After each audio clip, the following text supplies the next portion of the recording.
नमस्कार विद्यार्थी मित्रांनो, आज आपण इयत्ता 7वी वर्गासाठीचे मराठी पाठ्यपुस्तकामधील पाठ अभ्यासणार आहोत.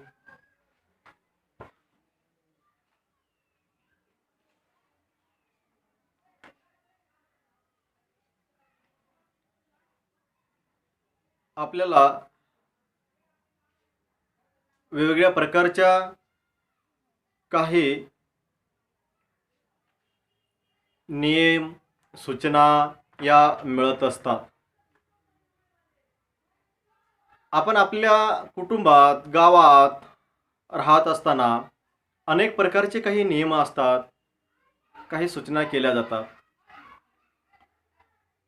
तसेच एखादे काही विचार किंवा आपण ज्या गावामध्ये राहतो तर त्या गावामध्ये काही सर्व लोकांना काही सूचना जर करायचं जर असेल तर अशा वेळेस एखादी सूचना वगैरे केली जाते किंवा आपल्या मुख्य जे काही ठिकाण आहे गावामधील त्या ठिकाणी सूचना लिहिली जाते आणि त्यावर काही माहिती आपल्याला सांगितली जाते.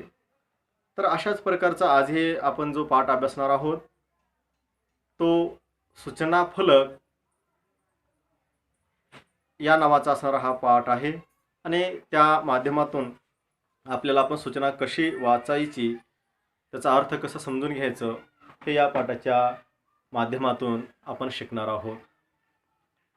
पाठाचं नाव आहे आम्ही सूचना फलक वाचतो.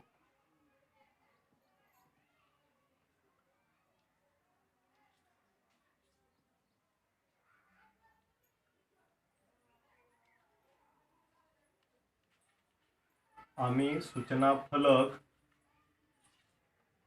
वाचतो.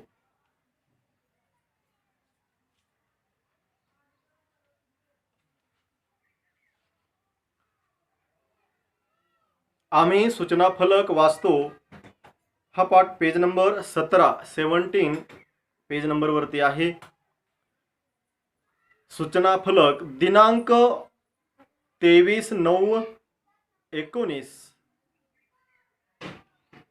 समर्थनगर परिसरात पाणी पुरवठा करणाऱ्या पाईपलाईनच्या दुरुस्तीचे काम तातडीने सुरू करण्यात येणार आहे. त्यामुळे उद्या आपल्या परिसराचा पाणीपुरवठा बंद ठेवण्यात येणार आहे. समर्थनगर परिसरातील सर्व नागरिकांनी याची नोंद घ्यावी. तसेच उपलब्ध पाण्याचा वापर अधिक काटकसरीने व जपून करावा. पाणीपुरवठा विभाग, समर्थनगर. बघा, अशा प्रकारची ही सूचना आहे आणि अशी सूचना आपल्याला वेगवेगळ्या ठिकाणी पाहायला मिळते. शाळेमध्ये सुद्धा अशा बऱ्याच काही सूचना असतात. आपण ते सूचना फलक वाचतो आणि त्याचा अर्थ आपण समजून घेतो. आता इथं जे काही सूचना फलक आहे तो बघा, दिनांक 23 सप्टेंबर 2019 रोजी ही लिहिलेली सूचना आहे. सूचनेमध्ये काय माहिती सांगितलेली आहे बघा. समर्थनगर परिसरात पाणीपुरवठा करणाऱ्या पाईपलाईनच्या दुरुस्तीचे काम तातडीने सुरू करण्यात येणार आहे. समर्थनगर परिसर आहे आणि त्या परिसरामध्ये जे पाणीपुरवठा करणारी पाईपलाईन आहे त्या पाईपलाईनच्या दुरुस्तीचं काम लवकरच सुरू होणार आहे आणि त्यामुळे उद्याला आपल्या परिसराचा पाणीपुरवठा बंद ठेवण्यात येणार आहे. म्हणजेच या समर्थनगरमध्ये जे काही पाणीपुरवठा करण्यात येणार होतं तर ते पाणीपुरवठा बंद ठेवण्यात येणार आहे. त्यामुळे समर्थनगर परिसरातील सर्व नागरिकांनी याची नोंद घ्यावी. म्हणजे समर्थनगर परिसरातील नागरिकांनी हे जी काही माहिती आहे हे लक्षात घ्यावं. तसेच उपलब्ध पाण्याचा वापर अधिक काटकसरीने व जपून करावा. म्हणजे जे काही उपलब्ध पाणी आपल्याकडे आहे त्या पाण्याचा वापर आपण काटकसरीने करावा, जपून करावा. कारण उद्याच्याला आपल्याला पाणी मिळणार नाही, पण आपण ते काटकसरीने करणं गरजेचं आहे. अशा प्रकारचं ही माहिती इथं देण्यात आलेली आहे. आता या सूचना फलकावर जे काही माहिती दिलेली आहे तर खाली काही प्रश्न इथं देण्यात आलेले आहेत. वरील सूचना फलकाच्या आधारे खालील प्रश्नांची उत्तरे लिहा. आता इथं पेज नंबर 17वरती ही जी काही सूचना इथं देण्यात आलेली आहे, इथं तुमच्या लक्षात येतच असेल. ही जी सूचना आहे ही सूचना आपल्याला वाचायची आहे आणि यावर आधारित खाली इथं काही प्रश्न दिलेले आहेत. या प्रश्नांची उत्तरेही आपल्याला इथं सोडवायची आहेत. म्हणून सूचना अगोदर व्यवस्थित वाचणं गरजेचं आहे. तर विद्यार्थी मित्रांनो, ही जी काही सूचना आहे ही व्यवस्थित वाचा आणि खाली काही प्रश्न देण्यात आलेले आहेत ते प्रश्नही तुम्हाला सोडवायचे आहेत. होमवर्कच्या वहीमध्ये या प्रश्नांची उत्तरं तुम्हाला लिहावायची आहेत. विद्यार्थी मित्रांनो, हा सूचना फलक आपण इथं अभ्यासल्याच्या नंतर पुढील पाठ आहे 6वा, तो पाठही आपल्याला इथं अभ्यासावायचा आहे.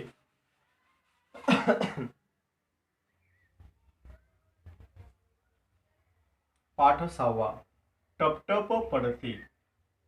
कविता आहे, कवितेचं नाव आहे टप टप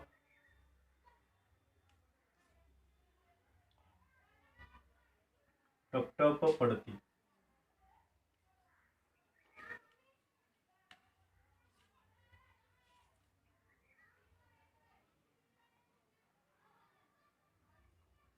कवी आहेत मंगेश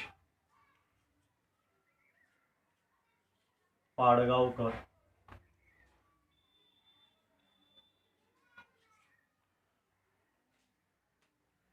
मंगेश पाडगावकर.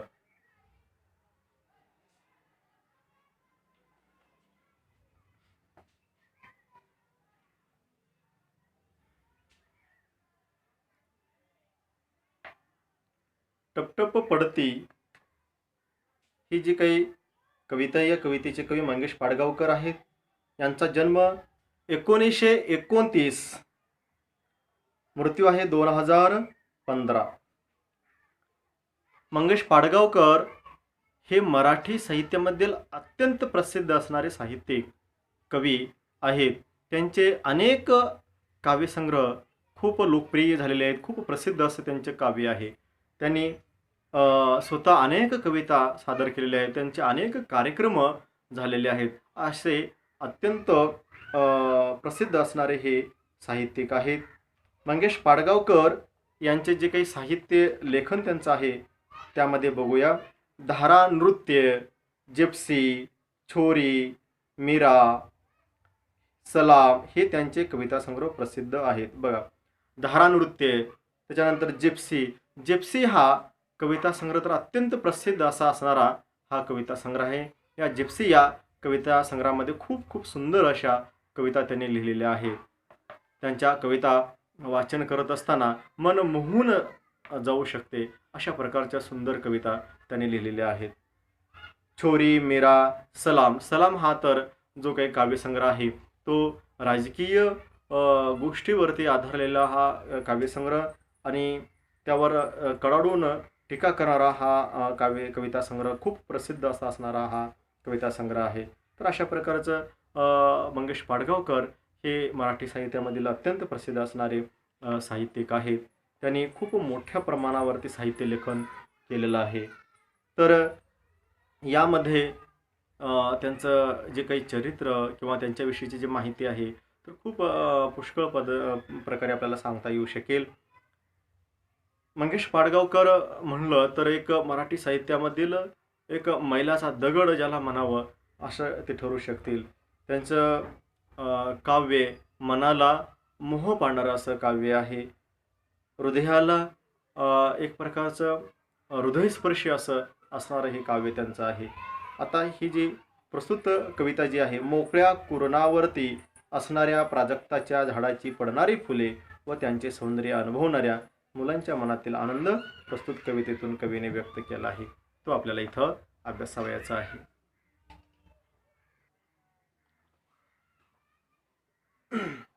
प्रस्तुत कविता जी आहे या कवितेमध्ये मंगेश पाडगावकरांनी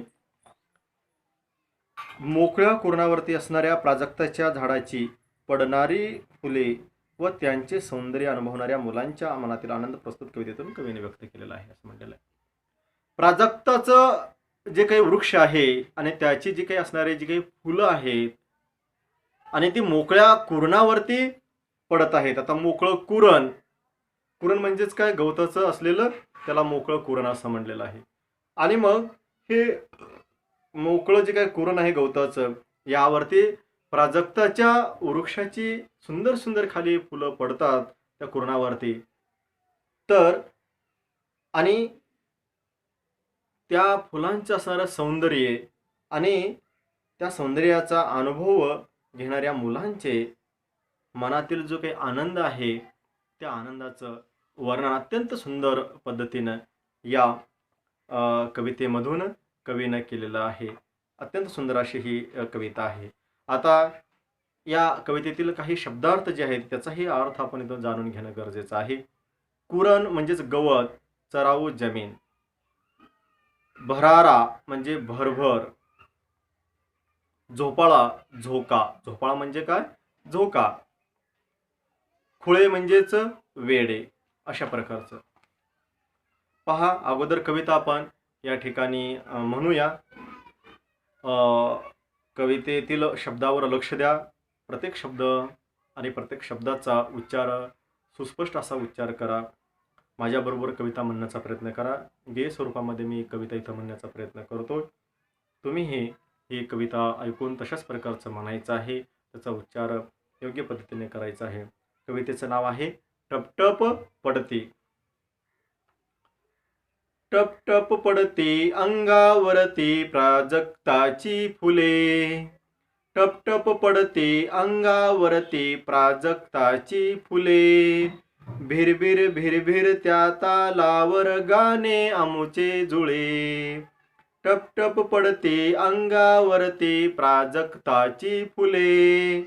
भिरभिर भिरभिर त्या तालावर गाणे आमुचे जुळे. कुरणावरती झाडाखाली ऊन सावली विणते जाळी. कुरणावरती झाडाखाली ऊन सावली विणते जाळी. येतो वारा पहा भरारा गवत खुशीने डुले. येतो वारा पहा भरारा गवत खुशीने डुले. टपटप पडती अंगावरती प्राजक्ताची फुले. भिरभिर भिरभिर त्या तालावर गाणे आमुचे जुळे. दूर दूर हे सूर वाहती उन्हात पिवळ्या पहा नाहती.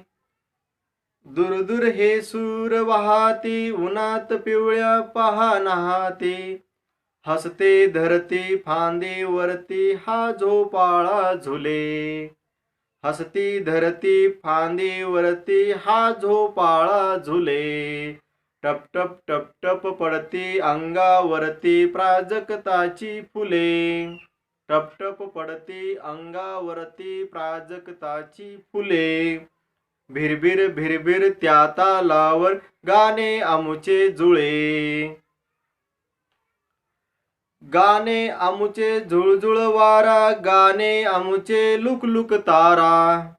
गाणे आमुचे झुळझुळ वारा गाणे आमुचे लुकलुक तारा. पाऊस वारा मोर पिसारा या गाण्यातून फुले.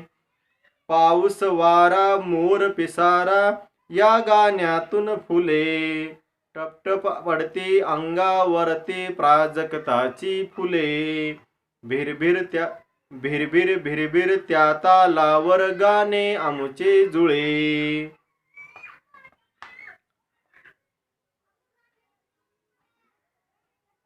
फुलासारखे सर्व फुलारे सुरात मिसळून सूर चलारे.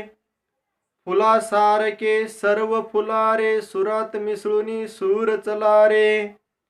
गाणे गाती तेच शहाणे बाकी सारे खुळे.